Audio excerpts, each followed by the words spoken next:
Welcome to Burlap Teachers. Enjoy the video. In this video, I will show how to make a kale smoothie. To begin, gather your ingredients. You'll need about 1 cup of fresh kale, ensuring the tough stems are removed for a smoother blend. Next, grab 1 ripe banana. It adds a lovely natural sweetness and helps create a creamy texture. Finally, select your liquid base, such as water, almond milk, or coconut water, using about 1/2 cup to start. Now, let's talk about boosting your smoothie's flavor and nutritional value.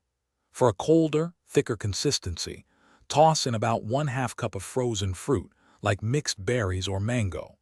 To increase fiber and healthy fats, consider adding 1 tablespoon of chia seeds or ground flax seeds.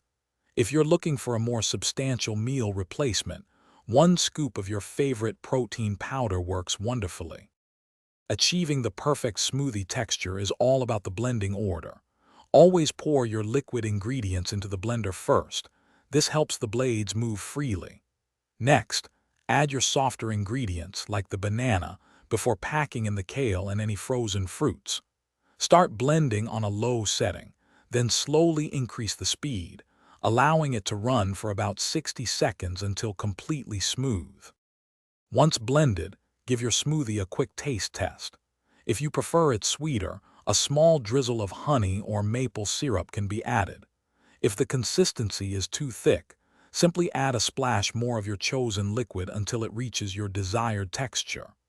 Pour your delicious, nutrient-packed kale smoothie into a tall glass and enjoy it immediately for the best flavor and freshness. Thanks for watching. Consider subscribing if this video helped you.